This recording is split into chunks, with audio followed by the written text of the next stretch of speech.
नमस्कार दोस्तों, एग्ज़ाम सारथी YouTube channel में आप सभी का स्वागत है। दोस्तों, इस वीडियो में हम चर्चा करेंगे कि एक आईएएस ऑफिसर की सैलरी स्ट्रक्चर क्या रहती है। तो दोस्तों, वीडियो में आखिर तक बने रहिए। चलिए शुरू करते हैं। दोस्तों, 7वें वेतन आयोग के लागू होने के बाद भी एक आईएएस अधिकारी का वेतन इतना नहीं होता है जितना कि उसी के इक्विवेलेंट किसी प्राइवेट सेक्टर की सर्विस में किसी व्यक्ति का हो सकता है। हालांकि 7वें वेतन आयोग ने आईएएस अधिकारी के वेतन में बहुत अधिक बढ़ोतरी की है, लेकिन इसके बावजूद भी जो सैलरी है वो प्राइवेट सेक्टर की तुलना में कम ही है। और आईएएस परीक्षा की तैयारी करने वाले अभ्यर्थियों के लिए सैलरी मेन फैक्टर नहीं रहता है। उनके लिए देश सेवा, जन सेवा, जिम्मेदारी, सम्मान, प्रतिष्ठा, ये सारे प्रमुख कारक रहते हैं जिसके लिए कि एक अभ्यर्थी आईएएस जैसे एग्ज़ाम की तैयारी करता है। लंबे समय के हिसाब से देखें तो एक आईएएस अधिकारी को वेतन के मामले में निराशा ही हाथ लगती है, लेकिन आईएएस अधिकारी जो होता है वो भारतीय प्रशासनिक संरचना का शीर्ष अधिकारी होता है और ब्यूरोक्रेसी के पिरामिड में शीर्ष पर एक आईएएस अधिकारी ही होता है। आईएएस अधिकारियों की जो सामाजिक स्थिति है वो एक प्रतिष्ठा वाली होती है, मान सम्मान वाली होती है। वेतन भले ही कम रहे, लेकिन देश सेवा और समाज की सेवा का जो अवसर एक आईएएस अधिकारी को मिलता है वो किसी और सर्विस में शायद ही मिल पाता है। दोस्तों, 7वें वेतन आयोग ने आईएएस अधिकारियों के वेतन का पुनर्गठन भी किया था और कुल पैकेज में बहुत अधिक बढ़ोतरी भी की थी, लेकिन फिर भी एक मल्टीनेशनल कंपनी के सीईओ और डायरेक्टर की तुलना में आईएएस अधिकारी की जो सैलरी है वो बहुत ही कम रहती है। भारत सरकार ने 2016 में 7वें वेतन आयोग की सिफारिशों को लागू किया, लेकिन कुछ संशोधनों के साथ इसे लागू किया गया। एक आईएएस अधिकारी जो उच्चतम किसी ब्यूरोक्रेसी के पद पर पहुंच सकता है वो कैबिनेट सचिव का पद है, और हर आईएएस अधिकारी के पास इस पद तक पहुंचने का मौका नहीं होता है। केवल वे ही कैंडिडेट्स कैबिनेट सचिव के पद तक पहुंच पाते हैं जो कि आईएएस की लिस्ट में टॉप होते हैं। अब बात करते हैं कि आईएएस का जो वेतनमान और ग्रेड किस तरीके से होता है। तो आईएएस अधिकारियों का जो वेतन है वो ग्रेड के हिसाब से तय होता है, और जो ग्रेड है उनका सेवा में जो अनुभव है उसके आधार पर तय होता है। तो जैसे जैसे उनके अनुभव के जो वर्ष हैं वो बढ़ते जाते हैं, सेवा का समय बढ़ता जाता है, वैसे वैसे उन्हें उच्च ग्रेड में अपग्रेड कर दिया जाता है, और कभी कभी उनकी परफॉर्मेंस के आधार पर भी उनको प्रमोट किया जाता है। आईएएस की वेतन संरचना को देखा जाए तो इसे 8 ग्रेड में विभाजित किया गया है, और प्रत्येक ग्रेड में एक बेसिक पे होता है यानी कि मूल वेतन। इसके अलावा ग्रेड पे होता है और बहुत सारे अन्य जो भत्ते होते हैं, जैसे कि महंगाई भत्ता, डीए है, हाउस रेंट अलाउंस है, मेडिकल भत्ता है, कन्वेंस अलाउंस है। इस तरीके से कई और वेतन भत्ते भी उनको मिलते हैं। अब बात करते हैं डीए की, यानी कि जो महंगाई भत्ता होता है वो जिस शहर में एक आईएएस अधिकारी की पोस्टिंग होती है उस पर निर्भर करता है। यानी कि जो महानगर में किसी आईएएस ऑफिसर की नियुक्ति होती है तो उसका महंगाई भत्ता उसी के अनुरूप ज़्यादा होगा, बजाय कि किसी एक छोटे शहर में किसी आईएएस अधिकारी की नियुक्ति होती है तो। और इसी तरीके से जो आचार्य है उसको भी अलग अलग सिचुएशन के हिसाब से कम ज़्यादा तय होता है। और वेतन भत्ते जितने भी होते हैं, अदर जो भी मिलते हैं, वो भी अलग अलग ही होते हैं। प्रत्येक आईएएस अधिकारी के लिए अलग अलग हो सकते हैं। दोस्तों, जो महंगाई भत्ता है यानी कि जो डीए है वो एक आईएएस के वेतन का महत्वपूर्ण घटक होता है, और सरकार इसे समय समय पर बढ़ाती भी है, और लगभग 103% मूल वेतन तक इसको बढ़ाया जा सकता है। कई बार जो सरकार है, केंद्र सरकार, वो डीए को संशोधित भी करती है और इसे मूल वेतन के साथ ही सम्मिलित कर देती है। इसके बाद में बात करते हैं दोस्तों, आचार्य जो होता है, हाउस रेंट अलाउंस, ये 8 से 24% तक इस मूल वेतन से आचार्य दिया जाता है। 7वें वेतन आयोग के द्वारा वेतन संरचना का विवरण तो प्रदान नहीं किया गया है, लेकिन अधिकतम और न्यूनतम जो बेसिक पे प्रत्येक ग्रेड में कितना होगा वो जरूर जानकारी हमें मिलती है। इसमें बेसिक पे स्केल के अलावा ग्रेड पे है डीए, एचआरडी और अन्य कई भत्ते एक आईएएस अधिकारी को मिलते हैं। अब बात करते हैं कि ग्रेड कौन सी होती है, उनके लिए किस तरीके से जो है ग्रेड पे होता है और बेसिक पे क्या रहता है। दोस्तों, जब नया कोई आईएएस अधिकारी बनता है, यानी कि शुरुआत में जब आपका चयन होता है, तब आपको जूनियर स्केल में रखा जाता है। इसके लिए आपका कोई एक्सपीरियंस नहीं होता है। बेसिक पे है आपका 50,000 से 1,50,000 और जो आपका ग्रेड पे रहता है 16,500। ग्रेड पे का मतलब ये है कि आपको हर साल 16,500 का इंक्रीमेंट मिलेगा और ये जो बेसिक पे 50,000 से 1.5 लाख तक पहुंच जाता है, जैसे जैसे आपकी सेवा का वर्ष आगे आगे बढ़ता जाता है। इसके बाद में 5 वर्ष के एक्सपीरियंस वाले आईएएस अधिकारी को सीनियर टाइम स्केल में रखा जाता है।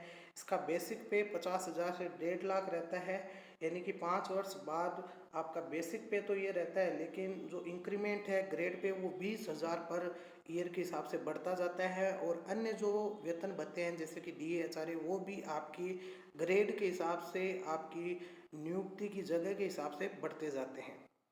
इसके बाद में आपका 9 वर्ष का एक्सपीरियंस होता है तो जूनियर प्रशासनिक ग्रेड में आपको रखा जाता है और बेसिक पे स्केल 50 से 1.5 लाख रहता है और जो ग्रेड पे है वो 23,000 रुपये हो जाता है। इसके बाद का जो ग्रेड आता है सिलेक्शन ग्रेड, चयन ग्रेड, जो कि 12 से 15 साल के एक्सपीरियंस के बाद मिलता है। 1 लाख से 2 लाख बेसिक पे स्केल होता है, 26,000 आपका ग्रेड पे रहता है। इसके बाद आपका ग्रेड आता है सुपर टाइम स्केल, जिसमें 17 से 20 साल का अनुभव होता है और 1 लाख से 2 लाख बेसिक पे और 30,000 ग्रेड पे आपका हो जाता है। इसके बाद जो ग्रेड आता है सुपर टाइम स्केल और इससे अबव, जिसमें बेसिक पे आपका 1 से 2 लाख 30,000 रुपये आपका ग्रेड पे रहता है, लेकिन इसके लिए कोई निर्धारित सेवा का जो अनुभव है वो नहीं है। ये कम ज़्यादा भी हो सकता है अलग अलग केसेस में। कई बार प्रमोशन के द्वारा भी ग्रेड अपग्रेड किया जाता है। एपेक्स स्केल का जो ग्रेड है इसमें आपका फिक्स्ड बेसिक पे रहता है 2,25,000 और इसके लिए कोई ग्रेड पे नहीं रहता है और सेवा का जो अनुभव है वो 30 वर्ष के आसपास रहता है, भिन्न भिन्न भी हो सकता है अलग अलग केसेस में। इसके बाद में कैबिनेट सचिव का जो हाईएस्ट ब्यूरोक्रेसी का पद है, इसके लिए जो बेसिक पे 2.5 लाख रुपए फिक्स्ड रहती है, कोई ग्रेड पे नहीं रहता है, ये फिक्स्ड अमाउंट रहता है, अन्य भत्ते आपको मिलते रहते हैं और इसमें कोई सेवा का फिक्स्ड कोई अनुभव तय नहीं है। आपके परफॉर्मेंस के आधार पर भी एक आईएएस अधिकारी को कैबिनेट सचिव पद पर नियुक्त किया जा सकता है, लेकिन ज़्यादातर जो वरिष्ठ आईएएस अधिकारी होते हैं उनको ही इस पद पर नियुक्त किया जाता है। इसके बाद में वेतन भत्ते और पदों की अगर बात करें किस तरीके से तय होता है, वेतन का स्तर किस तरीके से तय होता है, तो ये आपकी जो सेवा में आपका अनुभव है उसके अनुसार ही स्तर तय होता है। वेतन स्तर की बात करते हैं तो पे लेवल जो आपका 10 रहता है, पे लेवल 10 आपका 1 से 4 वर्ष के अनुभव के आधार पर मिलता है और 56,000 आपका मूल वेतन रहता है, 56,100 रुपये। इसमें जो पद रहते हैं वो रहते हैं जिला प्रशासन में उप विभागीय मजिस्ट्रेट, राज्य सचिवालय में अंडरटेकरी, केंद्रीय सचिवालय में सहायक सचिव, ये सारे पद मिलते हैं। इसके बाद में आपका 5 से 8 वर्ष का अनुभव होते ही लेवल 10 में आप आ जाते हैं। 67,700 आपका बेसिक पे रहता है और जिला प्रशासन में अतिरिक्त जिला मजिस्ट्रेट, राज्य सचिवालय में उप सचिव, केंद्रीय सचिवालय में अपर सचिव का पद आपको मिलता है। इसके बाद 9 से 12 वर्ष के अनुभव में आप पे लेवल 12 में आ जाते हैं। 78,800 आपका बेसिक पे रहता है। जिला प्रशासन में जिला मजिस्ट्रेट, राज्य सचिवालय में संयुक्त सचिव, केंद्रीय सचिवालय में उप सचिव का पद आपको मिलता है। इसके बाद में 13 से 16 वर्ष के अनुभव के बाद आपको पे स्केल 13 में पे लेवल जो आपका 13 है उसमें शामिल किया जाता है। 1,18,500 आपका मूल वेतन रहता है। जिला प्रशासन में जिला मजिस्ट्रेट, राज्य सचिवालय में विशेष सचिव सह निदेशक का पद मिलता है, केंद्रीय सचिवालय में निदेशक का पद मिलता है। इसके बाद में 16 से 24 वर्ष के अनुभव में आपको पे लेवल 14 में रखा जाता है। 1,44,200 का बेसिक पे होता है। जिला प्रशासन में संभागीय आयुक्त, राज्य सचिवालय में सचिव सह आयुक्त, केंद्रीय सचिवालय में संयुक्त सचिव का पद आपको मिलता है। इसके बाद 25 से 30 वर्ष के अनुभव में आपको पे लेवल 15 में रखा जाता है 1,82,200 मूल वेतन रहता है। जिला प्रशासन में संभागीय आयुक्त, राज्य सचिवालय में प्रधान सचिव, केंद्रीय सचिवालय में अतिरिक्त सचिव के पद पर आपको नियुक्त किया जाता है। इसके बाद में 30 से 33 वर्ष के अनुभव के बाद आपको पे लेवल 16 में रखा जाता है। 2,05,400 आपका मूल वेतन रहता है। राज्य सचिवालय में अतिरिक्त मुख्य सचिव के पद पर आपको नियुक्त किया जाता है। इसके बाद 34 से 36 वर्ष के अनुभव के बाद आपको पे लेवल 17 में रखा जाता है। 2,25,000 का मूल वेतन। राज्य सचिवालय में मुख्य सचिव, केंद्रीय सचिवालय में सचिव के पद पर आपको नियुक्त किया जाता है। इसके बाद 37 वर्ष और इससे ज़्यादा के अनुभव के बाद आपको पे लेवल 18 में रखा जाता है। 2.5 लाख आपका मूल वेतन होता है और भारत के कैबिनेट सचिव का पद आपको मिलता है। दोस्तों अब बात करते हैं कि जो ग्रेड है वो किस तरीके से तय होता है। और जैसे कि आपको पता ही है कि जूनियर स्केल ग्रेड जब आपकी नियुक्ति होती है शुरुआत में, जब आप एज ए IAS प्रोबेशनर्स के रूप में होते हैं, तब आपको इस ग्रेड में रखा जाता है। और जो पद रहते हैं वो SDM, अनुविभागीय दंडाधिकारी, SDO और 2 वर्ष पूर्ण होने पर उप जिला अधिकारी। और ये जो पद हैं वो राज्य सेवा में या जो प्रशासनिक संरचना के राज्य के जो अलग अलग पद है उसके आधार पर तय होता है। इसके बाद में सीनियर टाइम स्केल ग्रेड में आपको रखा जाता है। ये दूसरे नंबर की ग्रेड होती है जो कि IAS अधिकारियों को सौंपी जाती है। और 5 साल की सेवा पूरी करने के बाद आप इस ग्रेड में आते हैं। जैसा कि ऊपर भी हमने अलग अलग ग्रेड आपको समझाया। और उसके बाद आपको DM का पद है, कलेक्टर है, इसके अलावा सरकारी मंत्रालय में संयुक्त सचिव के पद पर नियुक्त किया जाता है। अगला जो ग्रेड रहता है जूनियर प्रशासनिक ग्रेड, जो कि आपको लगभग 9 साल की सेवा पूरी करने के बाद में इस ग्रेड में शामिल किया जाता है।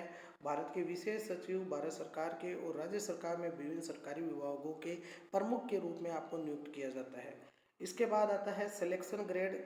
सिलेक्शन ग्रेड के अधिकारियों को 12 से 15 वर्ष का जो सेवा का वर्ष पूर्ण करने के बाद में ये जो ग्रेड है वो शामिल किया जाता है। और किसी भी मंत्रालय में सचिव और संगठन क्षेत्र में निदेशक के पद पर नियुक्त किया जाता है।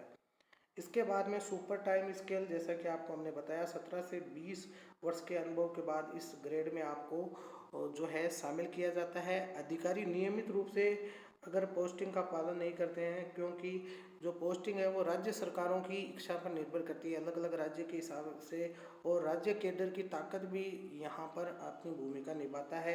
इसमें प्रमुख सचिव का पद जो है वो आपको दिया जाता है। सुपर टाइम स्केल और इससे अबव के ग्रेड में 20 साल की सेवा के बाद सौंपा जाता है। और आपका वेतन भी इसके ग्रेड के साथ बढ़ता जाता है। ये सरकार की इच्छा पर आपकी जो पोस्टिंग होती है उस पर निर्भर करता है। आपके परफॉर्मेंस और रिकॉर्ड के आधार पर भी जो पोस्टिंग होती है वो भी इस ग्रेड के लिए निर्भर करती है। अगला जो स्केल रहता है अपेक्स स्केल, जिसमें कि भारत का दूसरा सबसे शीर्ष ग्रेड है कैबिनेट सचिव के बाद में।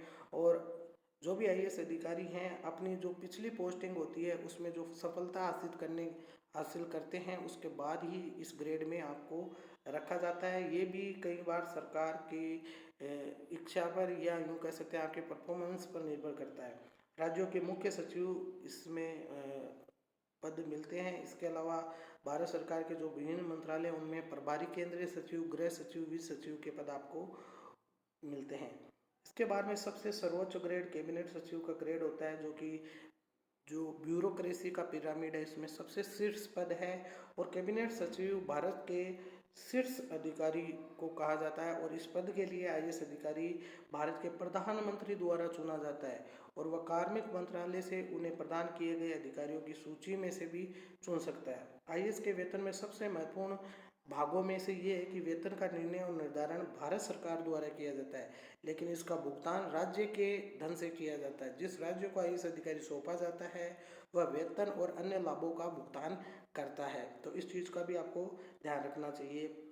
दोस्तों अब IAS के अधिकारी के तौर पर जो प्रश्न अभ्यर्थी पूछते हैं कि IAS अधिकारियों का वेतन क्या रहता है, तो जैसा कि हमने पूरा एक्सप्लेन ऊपर किया है, ग्रेड के साथ साथ और सेवा में अनुभव के साथ साथ आपका ग्रेड बदलता है, ग्रेड के साथ आपका वेतन बढ़ता जाता है। शुरू में आपका 50,000 से 1.5 लाख जो बेसिक पे होता है, उसके अलावा जो महंगाई भत्ते, HRA और अन्य भत्तों के बारे में हमने आपको बताया। प्रमोशन के अनुसार आपका ग्रेड बढ़ता जाता है और आपका जो पद है वो उच्च पद पर प्रमोट किया जाता है और उसके साथ ही सैलरी आपकी बढ़ती जाती है। क्या एक आईएएस का वेतन आईपीएस से अधिक होता है? तो जी हाँ, एक आईएएस अधिकारी का वेतन आईपीएस अधिकारी से हमेशा अधिक होता है, जबकि दोनों की सेवा बराबर समय की हो, बराबर अनुभव हो। क्या एक सरकार जो है एक अधिकारी को बिजली और अन्य बिल का भी भुगतान करती है? तो फील्ड पोस्टिंग में यदि शिविर जो कार्यालय आईएएस अधिकारी के निवास से जुड़ा है तो सरकार द्वारा बिजली के बिल जमा किए जाते हैं, लेकिन सभी मामलों में ऐसा कोई प्रावधान नहीं है। यानी सरकारी अगर निवास पर रह रहे हैं तो ये चीज़ें लागू होती है। भारत में किसी आईएएस अधिकारी का वेतन सबसे अधिक कितना है? तो डीओबीटी ने भारत के कैबिनेट सचिव को उच्चतम वेतन ग्रेड प्रदान किया है और भारत सरकार के आईएएस अधिकारियों में कैबिनेट सचिव का वेतन सबसे अधिक होता है। क्या आईएएस का वेतन मोबाइल और टेलीफोन का खर्च भी शामिल किए जाते हैं? तो आईएएस अधिकारी के मामले में टेलीफोन का एक मासिक भत्ता निर्धारित है और उस सीमा से ऊपर आईएएस अधिकारी को बिल की जो राशि अगर पहुंचती है तो वो खुद ही भुगतान करना पड़ता है। एक आईएएस अधिकारी के उनके बारे में विचार है तो फील्ड पोस्टिंग के दौरान आईएएस अधिकारी द्वारा विभिन्न भत्तों का पूरा एंजॉय भी किया जाता है, उनको फ़ायदा उठाया जाता है। और इसमें आपके जैसे कि अधिकतम 3 वाहन, सिक्योरिटी, अपने अधिकार क्षेत्र में होने वाली घटनाओं के लिए निःशुल्क पास, यानी जो भी कोई वहाँ पर इवेंट होते हैं उनके लिए, यहाँ तक कि आईएएस अधिकारियों को मुफ्त क्रिकेट के पास भी दिए जाते हैं। यानी कोई क्रिकेट का मैच हो रहा है तो आप मुफ्त में जा कर के देख सकते हैं या आपके पास से आपके रिलेटिव्स भी जाके देखते हैं। आईएएस अधिकारी को प्रशिक्षण अवधि के दौरान वेतन मिलता है क्या? तो जी हाँ, चयनित जो उम्मीदवार होते हैं उनको लेप्सना में ऑफिसर ट्रेनिंग कहा जाता है और उन्हें 70,000, 56,000 आपका मूल वेतन, 9% डीए और ग्रेड वेतन और अन्य भत्ते मिलाकर लगभग आपको 70,000 का वेतन मिलता है ट्रेनिंग के दौरान। और कोई भी आचार्य जो है प्रशिक्षण अवधि के दौरान नहीं दिया जाता है, क्योंकि उस समय आपको कोई सरकार द्वारा आवास प्रदान नहीं किया जाता, उसके बाद ही आपको आचार्य दिया जाता है। आईएएस अधिकारी के लिए आचार्य और डीए के, आचार्य का मतलब जैसा कि आपको बता ही दिया हमने, हाउस रेंट अलाउंस है, और डीए जो कि महंगाई भत्ता होता है। और आचार्य और डीए जो है वो अलग अलग शहर में भिन्न भिन्न भी हो सकते हैं। 7वें वेतन आयोग में आईएएस का वेतन क्या है? तो जैसा कि हमने आपको बताया, 7वें वेतन आयोग के बाद में वेतन को पुनर्गठित किया गया था आईएएस अधिकारियों के, और जो छठा वेतन आयोग था उसकी तुलना में बहुत ज़्यादा जो है आईएएस अधिकारियों का वेतन मोदी सरकार में बढ़ाया गया है। 7वें वेतन आयोग के बाद एक जो अधिकारी का प्रारंभिक वेतन है वो लगभग 70,000 रुपये रहता है। इसके अलावा आईएएस अधिकारियों का वेतन कम क्यों है? अगर प्राइवेट सेक्टर की तुलना में की जाए तो निजी क्षेत्र के जो अधिकारियों की क्षमता और जिम्मेदारियों की तुलना में आईएएस अधिकारी का वेतन कम रहता है, लेकिन अन्य सरकारी अधिकारियों की तुलना में ये बहुत ही अच्छा रहता है। भारत में प्रति माह एक आईएएस अधिकारी का वेतन क्या है? तो जैसा कि आपको बताया, पोस्टिंग की जगह, सेवा के वर्षों, ग्रेड के आधार पर एक आईएएस अधिकारी का जो वेतन और जो अलाउंस, वेतन भत्ते वगैरह अलग अलग होते हैं। तो दोस्तों, आई होप कि आपको समझ में आया होगा, और ऐसे ही वीडियोज़ के लिए आप हमारे चैनल को सब्सक्राइब कर लें। वीडियो पसंद आया हो तो इसे लाइक और शेयर करना ना भूलें। धन्यवाद।